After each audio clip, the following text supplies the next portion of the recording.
Você já se perguntou de onde vem a força espiritual que sustentou povos inteiros por séculos, mesmo diante da escravidão, do preconceito e da perseguição?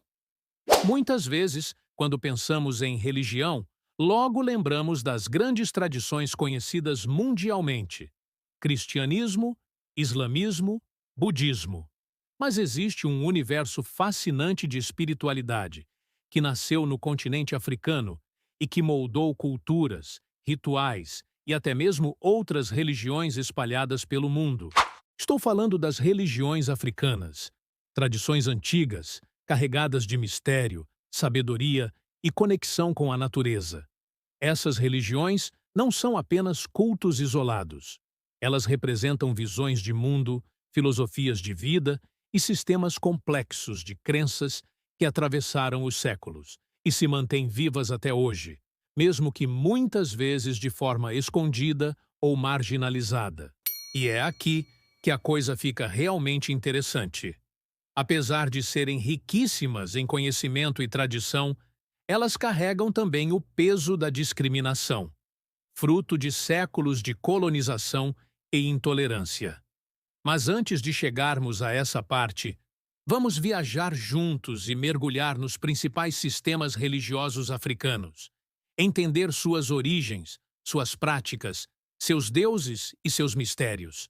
E claro, prepare-se, porque quanto mais você descobre sobre essas tradições, mais percebe como elas influenciaram o mundo em que vivemos. Comecemos com uma das mais conhecidas, a religião Yoruba. Nascida na região onde hoje ficam Nigéria, Benin e Togo, ela é a base de muitas práticas que atravessaram o Atlântico com os povos escravizados e deram origem a cultos no Brasil, em Cuba e em outros países da América. No centro da religião Yorubá estão os orixás, divindades ligadas a forças da natureza e aspectos da vida humana. Cada orixá representa algo essencial. Xangô é o trovão e a justiça, Oxum é a água doce e o amor, Iemanjá é o mar e a maternidade, Ogum é o ferro e a guerra. Os rituais incluem música, dança, oferendas e o transe, no qual os fiéis acreditam incorporar a energia divina de seus orixás. É uma religião profundamente simbólica, na qual o contato entre o humano e o espiritual é direto, intenso e transformador. Seguindo pelo continente, encontramos a religião Akan, praticada em regiões de Gana e Costa do Marfim. Ela tem como base o culto aos ancestrais e a reverência a uma força suprema chamada Niame. Para os Akan, os ancestrais não morrem de fato. Eles continuam presentes, influenciando e protegendo os vivos. Essa conexão entre passado e presente é tão forte que muitas decisões da comunidade são tomadas apenas após rituais de consulta espiritual. Aqui, a música, os tambores e os rituais de posse espiritual são elementos fundamentais. Não podemos deixar de lado também as tradições da região do Congo, que deram origem à chamada religião Bantu. Ela se espalhou por grande parte da África Central e chegou ao Brasil através do candomblé Angola. Nos cultos Bantu, a força espiritual é chamada de Nkizi, divindades associadas à natureza, muito parecidas com os orixás da tradição Yoruba, mas com nomes e características próprias. Por exemplo, Nkosi é o senhor da guerra, enquanto Ndandalunda está ligada à fertilidade e às águas. O tambor aqui também tem um papel essencial, sendo visto como instrumento sagrado capaz de chamar os espíritos. Outra tradição marcante é a religião Vodun, originária do atual Benin e Togo. Foi ela que deu origem ao famoso Vodú do Haiti, mas que, ao contrário do estereótipo negativo criado em filmes de terror, é uma religião complexa e cheia de simbolismo. No Vodun, os deuses são chamados de Voduns e estão ligados a elementos da natureza e forças universais.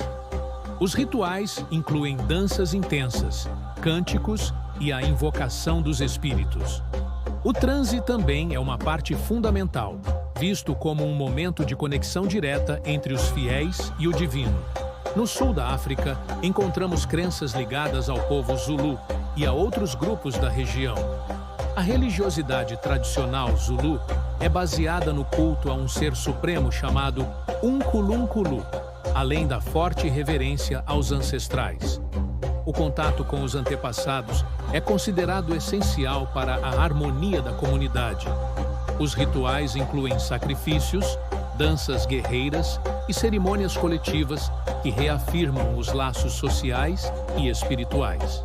E não podemos esquecer que muitas dessas tradições, ao serem trazidas para as Américas durante o período da escravidão, se misturaram com outras culturas e deram origem a religiões afrodescendentes que hoje são fundamentais, como o candomblé e a umbanda no Brasil, a santeria em Cuba e o vodú haitiano. Quando os africanos foram trazidos à força para o Brasil, trouxeram na alma aquilo que ninguém poderia arrancar: suas crenças, seus cantos, seus rituais e sua fé nos deuses ancestrais. Foi aqui, no choque brutal entre culturas, que nasceu uma das religiões mais ricas do mundo, o candomblé. O candomblé não é apenas uma religião, é uma ponte entre passado e presente, uma reconstrução espiritual feita a partir de fragmentos de várias nações africanas, como os Iorubás, os Bantus e os povos da região do Benin. Essa religião se organiza em torno do culto aos orixás, seres divinos ligados às forças da natureza e às virtudes humanas. Cada fiel é iniciado dentro de uma casa sagrada chamada terreiro, que funciona como um espaço de aprendizado, devoção e identidade. Já a Umbanda, nascida no Brasil no início do século XX, é fruto de um encontro único. Ela mistura a herança africana com o catolicismo, o espiritismo kardecista e até elementos indígenas. É uma religião que fala sobre equilíbrio, caridade e evolução espiritual. Na Umbanda, as entidades que se manifestam não são os orixás diretamente, mas espíritos que atuam como guias. Entre eles estão os pretos velhos, símbolos de sabedoria e paciência. Os caboclos, ligados à força e à espiritualidade indígena. E as crianças, conhecidas como erês, que trazem leveza e pureza. Cada guia ensina valores de humildade, respeito e amor, em sessões marcadas por pontos cantados e o uso do tambor. E aqui está algo que pouca gente sabe. Tanto no candomblé quanto na umbanda, o foco nunca é o mal, como muitas vezes foi distorcido.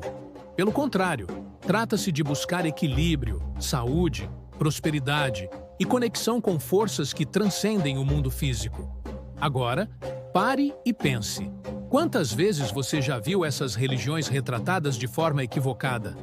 Quantas vezes elas foram chamadas de feitiçaria ou associadas ao demônio?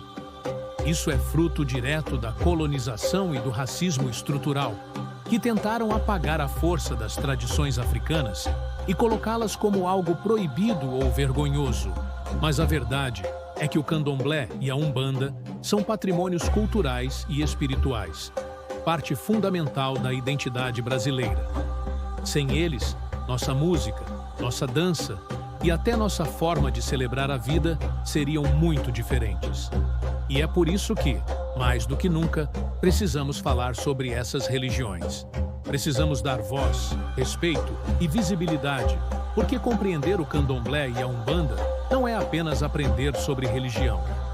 É entender como o Brasil se formou. É reconhecer a resistência de um povo que jamais deixou sua fé morrer. Então, eu te pergunto, será que depois de conhecer tudo isso, você ainda olha para o candomblé e a umbanda da mesma forma? Ou será que agora você percebe o quanto de preconceito foi construído ao redor delas? Se você acha que esse conhecimento precisa alcançar mais pessoas, já sabe o que fazer. Deixa o seu like, compartilhe este vídeo e se inscreva aqui no canal Poucos Minutos. Quanto mais espalhamos essa informação, mais combatemos a intolerância e mais valorizamos a riqueza que nos foi deixada pelos ancestrais.